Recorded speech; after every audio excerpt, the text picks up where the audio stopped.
2026 is going to be an awesome year. We got some pretty cool stuff coming up. First off, we got Foundations of Recovery. This is our flagship program. We're starting it in January. This is for anyone, man, woman, or couple, who wants to come and reclaim their heart from shame, trauma, and betrayal. We start off with an education on all sorts of principles, give you the common language. We feed you from a fire hose in terms of all things recovery. It is such a great start to recovery. And we get at the roots of things, Tyler. This isn't like any other program. Like, this is our healing journey in process, and Foundations is where we begin. If you look at the value that you're getting there to kick off a good recovery with all of the right education, all of the right language, and a team to get you started while also being directed by Brandon and myself through the whole process, what a deal. So if you're interested, if you're struggling, if you've been wanting to do something for a long time, jump into this. This only comes around every so often, and we would love to have you there. Click the link in the description to sign up for it. And to make it even sweeter, we're also including a raffle for a free pass to the Radiant Dawn retreat. Anyone who signs up for Foundations will be added to the raffle for that free Radiant Dawn pass. If you're a man and you sign up for Foundations, your name still gets entered, and you can give that pass away if you win it to any woman that you want to.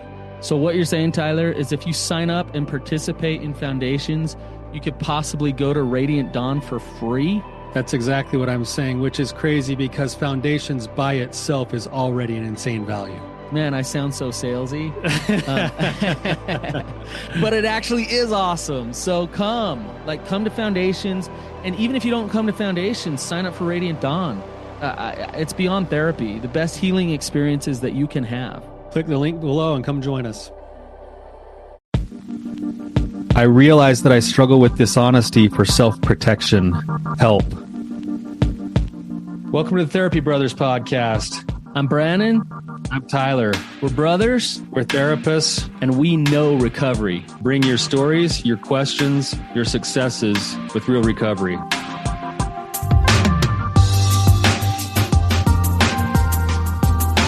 Hey, Tyler, you ready to have some hard conversations?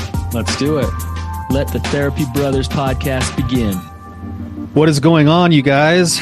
Tyler here, your wandering therapist. I'm actually alone today. Brandon is out doing some good in the world. He's currently on a therapeutic trip to Peru with a group of people. So hopefully he's doing really well and doing some good things in the world. And he, of course, is living the dream while I stay home and hold down the fort. So no, good on you, Brandon. I hope you're doing some good in the world. I just wanted to throw a quick shout out before we get started today. I've just been in the afterglow for the last week or so. We just finished our Radiant Dawn conference that we do yearly for our women's retreat. And it's been a week or so since we've had it, and I've been in nothing but just awe of the women that came.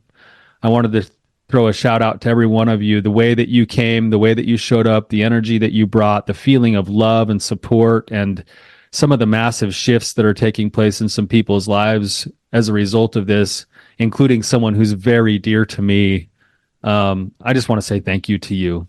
It was a phenomenal experience. It was a gift to me to be in your presence, and just want you to know that I'm thinking about you and hope that you all are having some of those changes that you were feeling in your hearts continue to take place.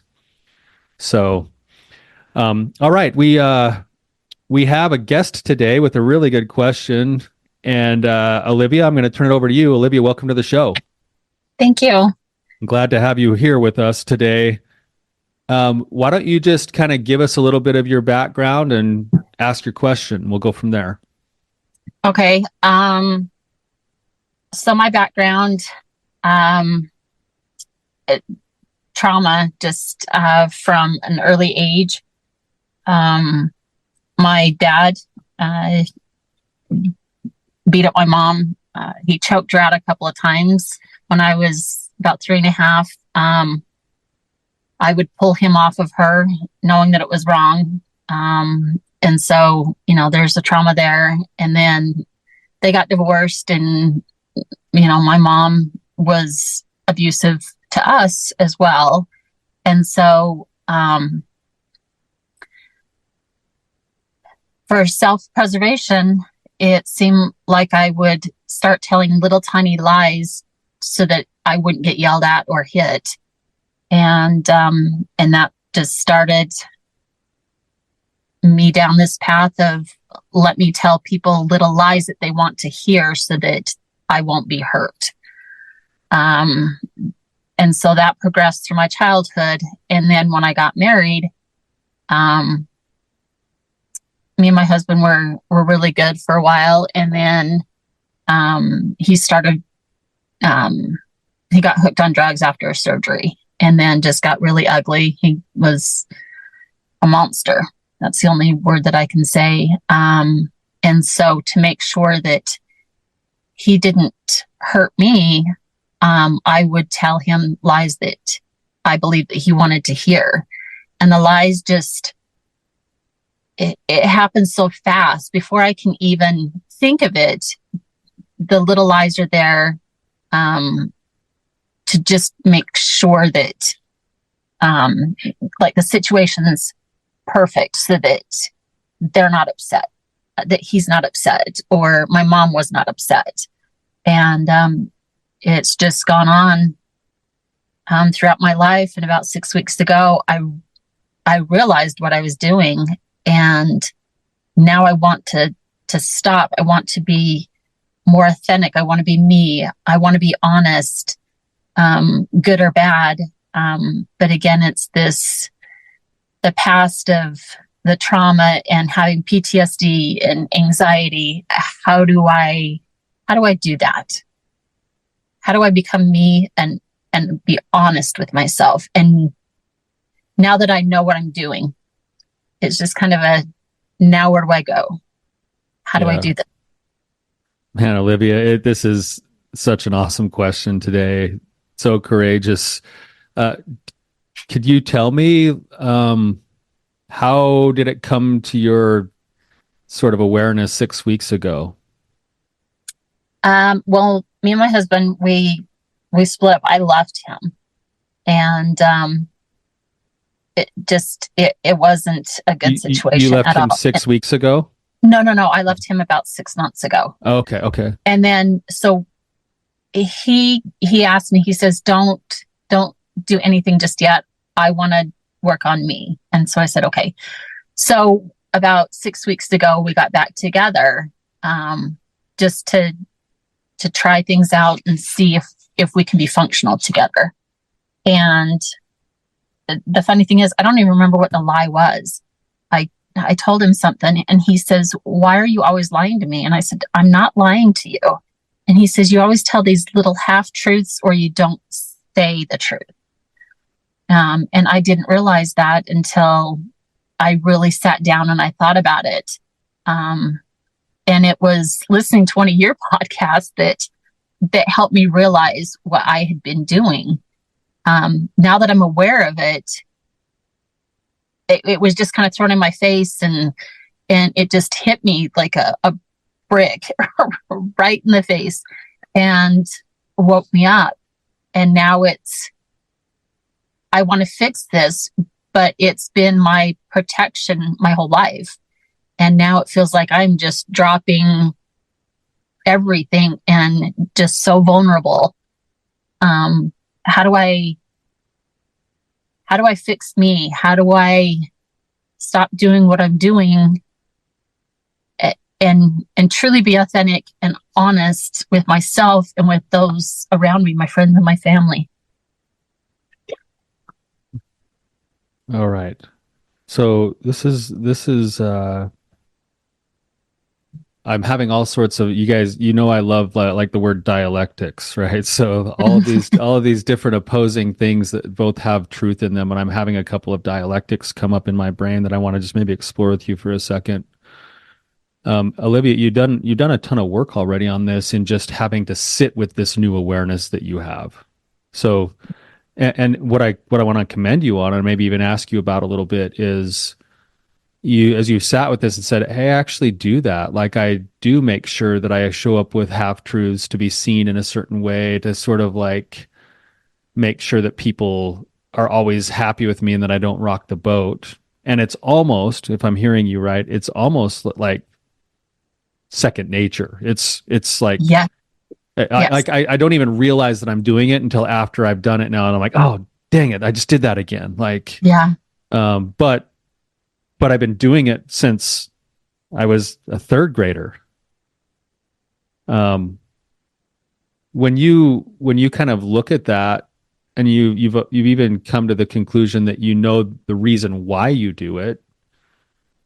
What are the, like, if you were to sit and kind of do a pros and cons kind of a thing over the course of your life, what have been the benefits of actually using that as a coping technique versus what are the prices and consequences that you have paid or currently are paying as a result of using that as a coping mechanism?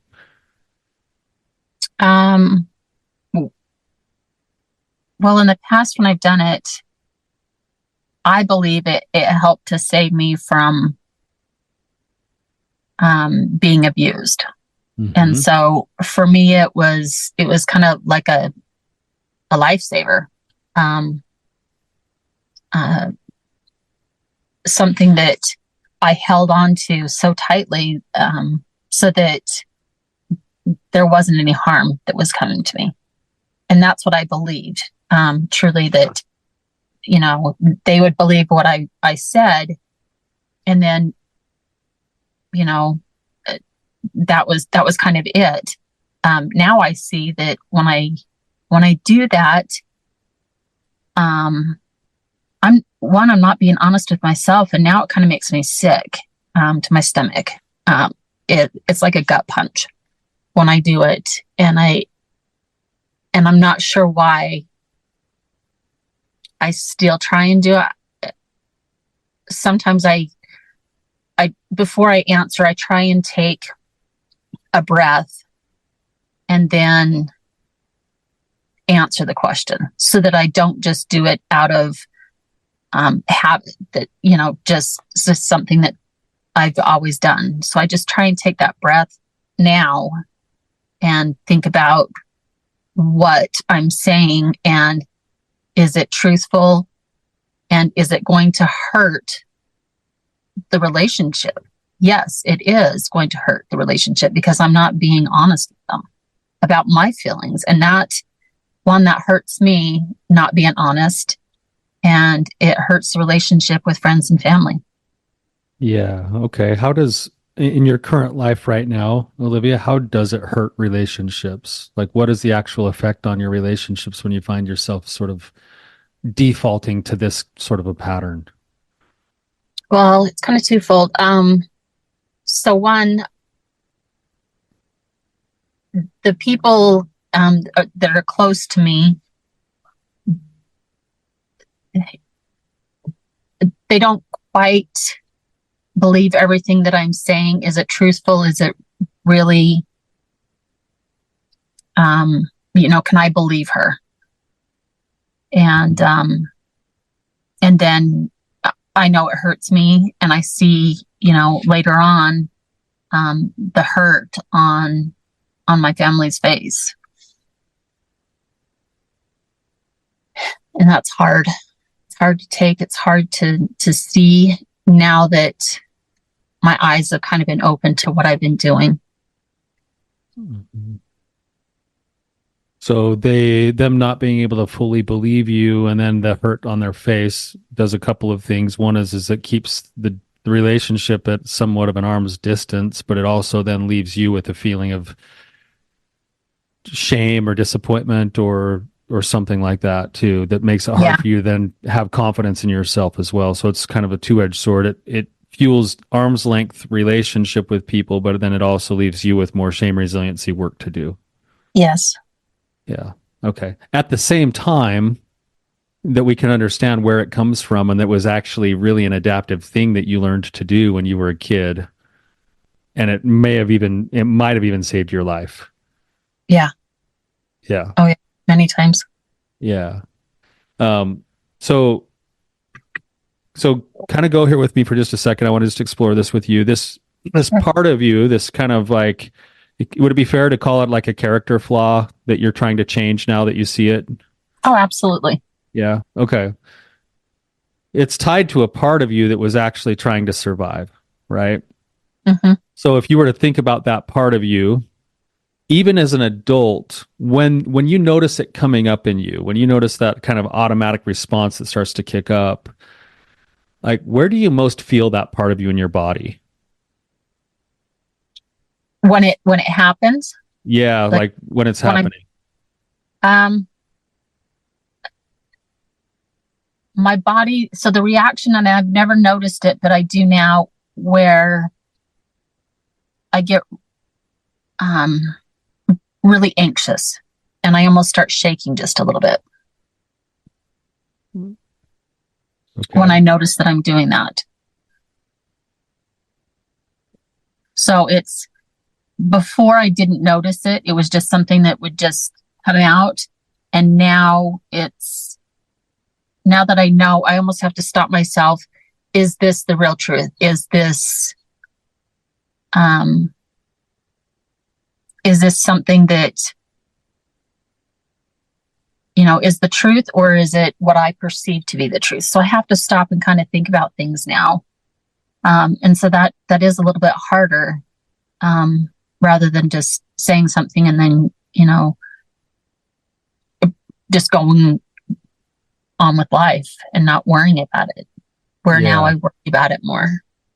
Yeah, I actually hear you doing some really good work on the day to day with that, where you're trying to catch yourself. And in fact, that's one thing I'm trying to do here, is try to extend out your ability to become aware, so that you can then do the kind of work that you're doing, which I know is hard work to do. Right.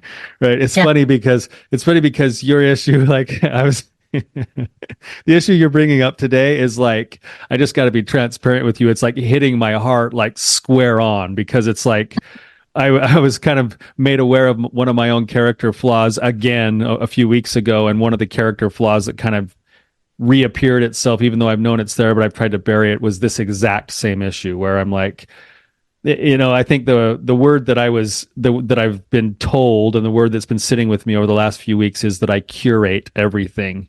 I make sure everything is perfectly managed so that people see exactly what I want them to see. Yes. And people love me for that on one hand, but they never quite feel like they're fully connected to me on the other hand, because they don't get to see the ugly, I called up a buddy of mine this weekend, and I called him. I said, he reached out to me, and I reached back to him, and he said, "How are you doing?" And normally I would be like, "I'm fine. What's going on in your life? Let me help you," because that's what I do, right? And then I thought, you know what? I'm just gonna actually ask for help here, because I am kind of struggling right now. So I texted him back. I'm like, actually, I'm not doing very well. I'm feeling a little depressed. And then of course he was like, well, what can I do to help? And I was like, well, could you go fishing tomorrow? And then we got in the car to go fishing, and we ended up driving up the canyon. We never got out of the canyon car to go fishing. We just got out and started walking around in the mountains. And by the time we got done talking, he said to me, I've known you for over a decade, and I've never seen this side of you.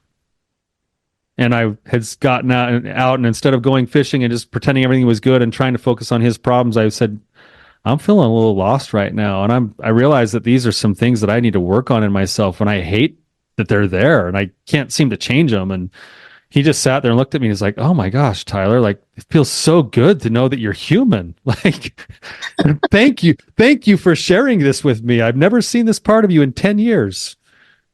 Yeah. Right? And that's a lot of how I feel too, that in one of your podcasts, you talked about the perfect child. And that's how I felt like I've always been, or I've had to be, the strong one. And I hate it. I hate that I have to be this perfect child, and it's not me. I mean, sometimes you just want to scream, I need help. I need something. I'm not perfect. I'm not this perfect child that everyone thinks that I am. And I hate having to pretend that's who I am. Yes. I'd like to be able to be, like you said, human and reach out for help, but it's very vulnerable to me having to always be the strong one to help everyone. And in that, I've learned that I'm not doing myself any good because I'm ignoring me and my needs. Yeah, well, and without even knowing it, not only ignoring you and your needs, but then you're also feeling like there's another hole being dug on top of that because I'm not able to live fully in my integrity either. Yes. And so there's something, I love what you said about that. Like, it saved me from abuse. It was a lifesaver. It helped me avoid harm. But you said it's not me. And acting, and we all do this. This is human. But when we act outside of the truth of who we are, we're now acting in a state of falsehood. And that pursuit of falsehood, without even knowing we're doing it because we're just doing it for other reasons, it actually does cause us to pay a price of what's called incongruence. And incongruence is where our actions don't line up with who we are. And the bigger the incongruence, the greater the amount of suffering and the more propensity for shame. And so that is an important thing to work on now that you recognize it, just for your sake. Right? Yeah. So, but it's a compulsion now. It's almost like it's second nature. Yeah. And as a child, it was a good thing. And I want to maybe just take you back to that space of what were the factors that were present as a child that made that the most adaptive thing you could do for yourself? Because it was adaptive back then, right? Yeah, it was. It was like I just lived in survival mode every single day. My mom was, she still is, emotionally and verbally abusive, and she did get physical with us quite a number of times. But when her family members, her mom and her sister saw it, they would tell her, if we see these bruises again, then we're going to call the authorities. We're going to take your children away. And then it just got to be where you don't talk about this. Like, she conditioned us that we could not tell anyone. And so we felt like when we told, our grandma or aunt, these things, we weren't aware of what they were telling my mom when we were young. We just thought we told somebody and nothing happened. Nothing is changing. And so we felt like nobody cared. And we were just stuck in this house of horrors. And so that kind of started if you pretend to be this good child and tell her what she wants to hear, then she doesn't hurt you. Mm-hmm. And so you have to play this part, of being the good child. But you're doing it not because that's just your true nature, but because it feels like the way to survive. Yes. Yeah. Okay. Yeah. I'm not going to get yelled at. I'm not going to get hit. If I tell these little tiny lies, if I pretend to be this, or if I've done something, then, you just say, no, I didn't do that. I didn't know about it. And that's how you would survive. Yeah. Okay. So Olivia, can you bring up an image of your younger self when you were in a kind of an instance like that? Can you actually picture your own face as a young child? Oh my gosh. Yeah. Yeah. When you say, oh my gosh, what comes up for you? What's going through when you start to do this? Oh, that little girl is so sad. She's sad. Okay. You see that in her face? Oh yeah. Yeah. Okay. She's sad and she's lost. And yet she's on guard. It's kind of like standing in the middle of a tornado and, either being, it was something, worlds swirling around you. You just don't know what's coming at you. So you're constantly on guard. You're always turning to look behind you, in front of you, on the side of you. Just always having to be aware of what's going on, just so that you're not surprised. Yeah. Yeah. As you're kind of watching her, I'm getting this image of you being like a viewer of this little girl inside of the tornado, feeling all those things, the sad, lost, on guard part of it. What do you feel towards her when you see her in that state? How do you feel about her? I just want to go save her. I want to just go and put my arms around her and just take her away from that. That's, just the Would she let you do the that? look on her face. Will she let you do that?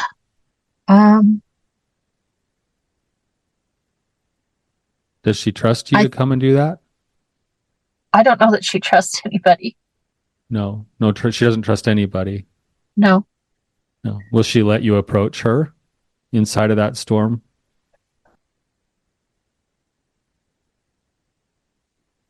Will she talk to you or interact with you? Yeah. I don't think she'll talk. No. Is there anything that she needs inside of that storm that you could offer her?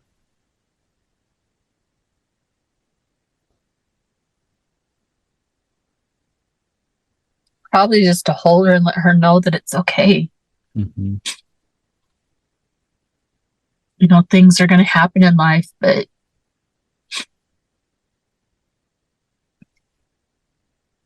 it sounds you need like to be able to feel safe. Yeah, okay. You hold her, let her know it's okay, help her to feel safe.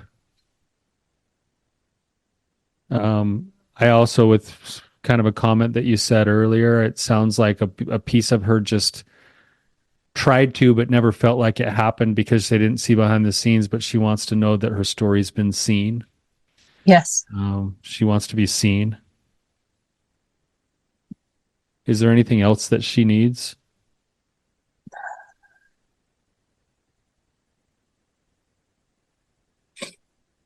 Probably just this weight, this fear, that she carries on her back all the time. Just to have that gone and to just be a kid. To just laugh. And not always be worried what's going to, in the next 5 minutes, what's going to happen.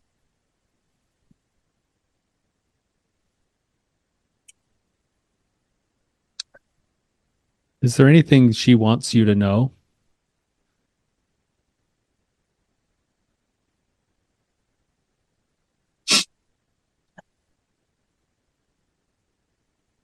She's scared. She's what, you said? She's very scared. She's scared. Mm-hmm. She's scared. She needs help. She wishes that she just had anyone that she can really just talk to and have someone help. I think that's just the biggest thing is you want so badly to tell someone to make it stop, but it just seems like she is in it by herself, even though she has siblings. Yeah. Are you the older sibling? No, I'm the middle. You're the middle sibling, but you felt the pressure to make sure you protected everybody. Yes, because I was, what did they say? Salty. Salty? When I was younger. Yeah.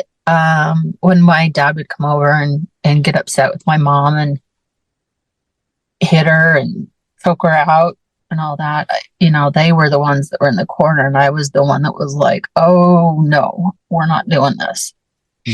And so, I'm like 3.5, 4, and I'm the one that's going over there and hitting him and kicking him and telling him to get off of her. And so, knowing that that's wrong, just even at that young age. Sometimes I think I was so strong to be able to do that, and yet I wasn't strong enough to protect myself. Exactly. You were a 3 or 4-year-old. In fact, in some ways, it's like you can see the formation of things in your personality, Olivia, where you're the kind of person who runs into the burning fire to try to get somebody out rather than running out and saving yourself on one hand. But on the other hand, when you were powerless, you had to figure out a way to survive. And the best way you could do that was to try to curate the way that people saw you. Yes. And that for a person like you is confusing. It's conflicting because your natural tendency is the run into the fire kind of person.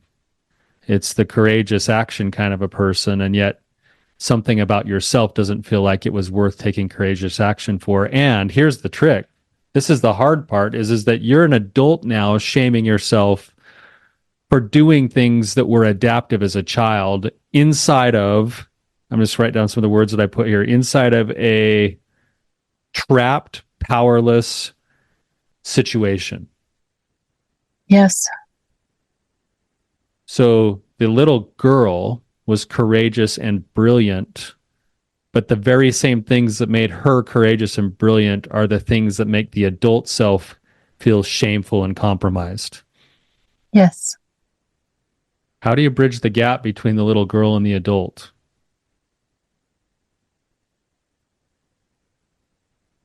Gosh, I don't know. It's hard because I've just been so focused on getting the mask on everyone else, running around the plane and making sure everyone's mask is on. And then it's like I sit down and where's my mask? I don't know where my mask is at. Is kind of how it feels. It's almost like if I take care of everyone else and that's going to feed me, that's going to build me up, but it doesn't, because there's nothing left for me at the end. After taking care of everyone else, there's nothing left for me. Right. So here's part of the challenge, I think. When we kind of come face to face with these things that we don't like about ourselves, the natural tendency is to actually despise those parts of ourselves. Yeah. At least that's me. Like the last few weeks when I had this very same thing hit me in the face. It's like, oh, Tyler, like how long have you been doing this work for? Like, when are you going to stop ruining people's lives? Yeah. Like, why do you keep doing this, Tyler? But when I default into that form of self-criticism, what I'm actually doing is I'm further ostracizing those younger parts of myself. And the course of action that's actually more effective in the long run and that actually does yield dividends over time is to meet that shadow part of yourself first with self-compassion and understanding and curiosity, and then with correction. And do that 1,000 times over. Every time you notice it, self-compassion, curiosity, and then correction. What you're doing is you're actually attending to the needs of that younger child that never got met with that understanding of self-compassion. I got this image, it's so beautiful in my mind of you being able to step into look at what you can do for yourself right now. You can step into the tornado every single day now and offer grace and love and possibility to a little girl who felt trapped, who felt stuck, who felt powerless. And now every time this comes up, you get a chance to go reach your hand in through that tornado and say, hey, I see you. Like, we don't have to live this way anymore. Like you were awesome. Like you did such an incredible job and you don't have to do this anymore because we could take care of you now. We're developing a new life now. You get a chance to do that every day with this flaw that you see yourself having. Does that make sense at all, Olivia? Yes. Yes. So how would you do that? What would the nuts and bolts look like on the day to day?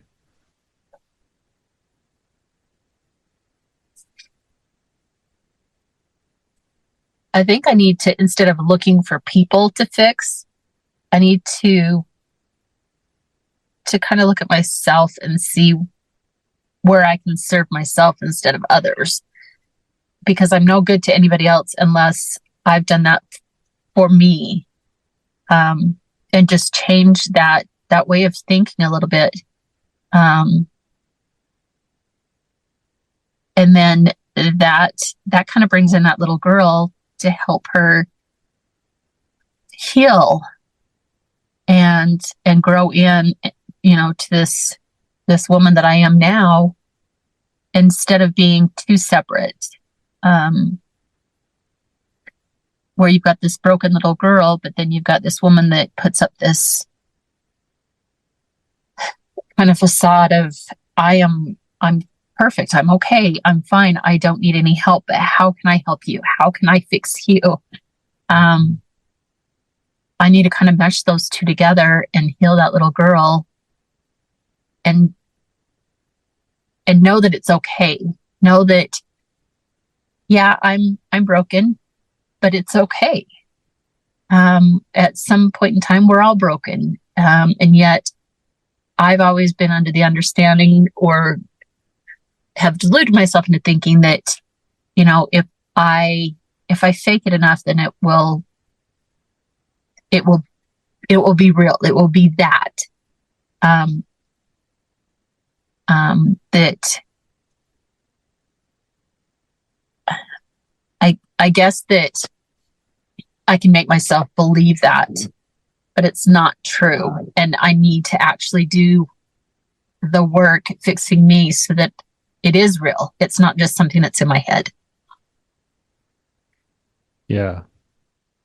Yeah, I love it. I love where you're going. Just want to connect the dots for our listeners to what you said here, principally speaking. There's a few principles that I want to kind of bring all together. And like, it's almost like as if we were developing a pathway forward, like what would be the elements of the best path forward for you? Okay. So what you just said is something sitting on your heart that's saying, I need to wake up every day and I need to focus on making sure that I fill my own tank, that I do some self-care. And in doing that, that'll actually be a way of nurturing the little girl inside of me that can, like you said, certain things that can be a kid again, that can, that can laugh, that can be taken care of. In a certain sense, you hear it on the show all the time. We talk about your daily charge or your dailies. What I'm hearing you say is you're almost feeling this press on your heart that your dailies are more than just a good checklist of things to do today. They are actually a way of physically, behaviorally nurturing the little girl. Yes. Yeah. And you will still be the kind of person who runs into the burning building and wants to save people, but now you'll do it with a full tank rather than doing it so that you can be good enough. Because you'll have something in the tank if you get in the habit of doing that daily sort of your daily charge, your daily self-care kind of stuff. Yes. Yeah. So how does that feel to the little girl in you when you say that and commit to that? Does that feel right? It feels bright. I mean, it almost feels like what you're saying. And then when you throw that little girl in there, it just seems like the tornado just stops and the sun comes out. Beautiful. So you get a chance to do that repetitively over and over again. Every time you do something kind to fill your tank as an adult woman now, you're also doing something kind for that young girl inside of you. And she starts to see the sun come out, which means she's starting to feel safe with you. She's going to start to trust you that you know how to take care of her. And when she can trust you, that you know how to take care of her, then she can lay down the need to pursue this sort of like thing that she developed in order to survive. Yeah. Yeah. I love that. I love the imagery that you're having of this storm stopping and the sun coming out with that. There's a couple other principles here that I wonder would be helpful as you kind of move forward in nurturing the little girl while also addressing your adult life. You said a couple of other thoughts. One is, what does she need? She needs to have her story be seen. She needs to know that she's seen. She needs someone to hold her. She needs someone to encourage her and let her know it's going to be okay. She needs to feel safe. What are the things in your day-to-day life that could be put in place towards those things? Being seen, held, understood, safe. What needs to be developed there? Wow.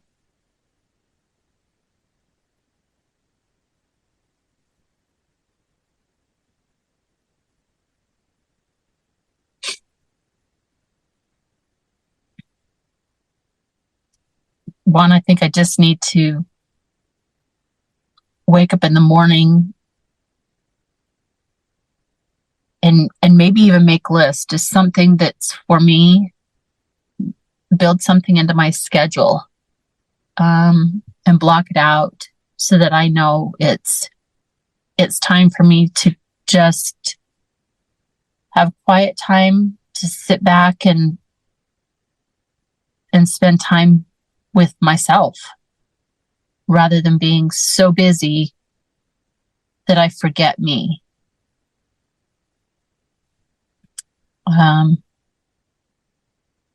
Because I don't do that. It's almost like I can't stop taking care of everyone else. And then when I'm ready to just, drop and go to bed, then, you're too tired to do anything. Yeah. To think about anything. And so it's almost like you're running in circles so fast and helping everyone around you, but not taking care of yourself, not giving yourself just a few minutes to just sit there with the quiet and just think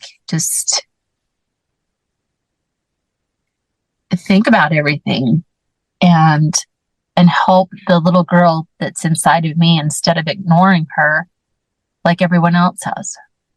Yeah. To listen to her and her needs and help her out so that she's feeling safe. And then that will help me. I love that. And I would suggest that if you were to do that one thing and that was the top priority and you listened to her, that would give you, in essence, that would give you the direction forward on a regular basis too, because she did already let you know that she's already told you there's certain things you could build into your life right now. She needs you to find a way and a place to laugh. She needs you to find a way and a place to be a little girl and have fun again. She needs you to have other people in your life that know your story, that know you and that love you as you are, even with all this character flaw that you carry. And so she's already giving you sort of like, she's giving you the steps to action. She's saying, if you want me to trust you and you want to help meet my needs now, I need to find a place to laugh. I need to find a place to experience being a kid again a little bit. And I need people. I need people that can hold me and not just me be the one that holds everybody. So moving forward, in a certain sense, that's your call to action now, in addition to, and that's sitting with yourself and listening to her. She might come up with new things on a day-to-day basis that's saying, I need this instead, or I need this instead, or I need that instead. But then that's your call to action. And part of what you're doing now, working your own recovery, you're already working towards that. I actually believe that the reason this came out for you is because of all the other work you've already done to get there. You've obviously been through hell as a kid. You've been through hell in your marriage. You finally got to a point of setting some actual boundaries, which meant something inside of you knew you could stand up for yourself and protect yourself. And you actually went through a separation. And it was after all of that. It was after you showed that you could set boundaries. It was after you showed that you were willing to look at those kinds of things inside yourself that now this little girl is coming out and saying, hey, I got this problem. Like, we got to, it's because there's already some level of trust that's there. And so you having boundaries and showing that you can be safe and make decisions as an adult is providing safety for that little girl. So the more you step in with knowing you got good boundaries, self-care, laughter, connection, let yourself go a little bit in some arena, like what did the little girl like to do when she was little? Like, what does she like to do? What if she could do anything she wanted? See, and that's the hardest part is it was like I was never allowed to really dream or what did I want to do? Who did I want to be? It's like it was so stifled. And I feel like I've been screaming, listen to me. Stop trying to control everything. Stop trying to hurt me. And then it's like when now it's stopping. And now I don't know. I don't know who I am, what I want to be, my likes, my dislikes. It's very foreign. Yeah. Trying to turn all that attention that you give to everybody else fixing them and you turn it on yourself. It's really weird. And in a way, it's, I don't know. And maybe that's part of the starting point, Olivia, is that you get a chance to sit in that quiet time with her, and she might tell you, like, what will it take to unlock the inner child? And she's like, I don't know. I was so stifled. It's like, well, what would I want to try today? Do I want to go roller skating? Do I want to it's like we had this retreat. It was the funniest thing. We had this retreat just recently, this women's retreat, and the house that we all stayed at, it had these kind of cool amenities. It had a gym and it had a pool, but they had also gone and built like this massive slip and slide that went all the way down the yard and then turned around the corner of the back of the yard and then went into like this big swirling pool of water, and I'm like, oh man, like this is the wrong house. Like I could see, turning my kids loose at this house and them loving it. And then on the second day during free time, all of a sudden there's all these like grown women that are just going after it on the slip and slide. Just like, just totally turning themselves loose. And it's almost like you could see the countenance in their faces change as they just became kids again, like they had a safe space to actually let themselves go. And there's something that's powerful about that. And maybe you don't know what it is yet. Maybe that's the first step is I'm going to create a list of all the things that the inner little girl in me would love to do. And then maybe I go explore a few of those things and some will hit and some won't. And that's okay. But that part of her, like that part of her is important too. And that part of her, when it's fed, actually then allows her to step into who she was designed to be, even as a servant of other people, but to do it with a well of energy that can be given rather than this like place of deficiency. So I like that. So what I'm hearing from the little girl, and I'm just going to say this one more time, I know we're about out of time, is she's looking for someone to see her, to love her, to hold her, to protect her. So you giving yourself time to listen to her, meet her with compassion, finding 2 or 3 other people in your life that you can practice being vulnerable with some of these things that you don't share with anybody else, to not curate so much. Yeah. Daily self-care. And then one last suggestion that you hear on our podcast all the time, but if you're not already doing it, is I would really recommend some, EMDR, ART work about some of these, not just the childhood stuff, but it sounds like some of the breaches of trust in your own marriage too. Yes. I think that targeted kind of work could be really beneficial for you as well. Okay. So, last thoughts on your heart or questions, Olivia? How'd this go today? I actually feel really great. Yeah. This has been really good. I definitely feel a lot lighter. It's like things are in color. It's just the weirdest thing, just talking with you today. Mm-hmm. It's not so scary to let myself be vulnerable, to kind of put down that wall and let people know that I am human, that I'm not perfect. But that's okay. And I can work on that every single day. I love and it. Allow myself to make mistakes. And for them, for people to see that. And it's okay. It's okay. That's right. That's beautiful, Olivia. I'm so glad that that's what you're experiencing right now. It'll be the kind of thing that you'll have to remind yourself of 1,000 times over if you're anything like me. So yeah, but that's okay. That's the beauty of being a work in progress, and we get to be a work in progress.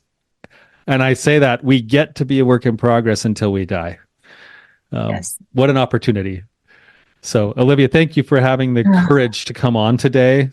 Yeah. And just coming on was probably even attending to your inner child a little bit, because people heard parts of your story today.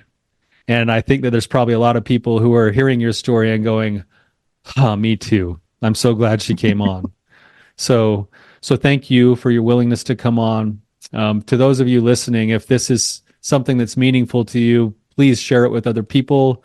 If you'd like to reach out, one of the best ways to kind of throw a shout out to Olivia is to get on and leave a review and just mention her name in the episode and in your review. And thank you to everybody. Thank you, Olivia. Thank you to our listeners.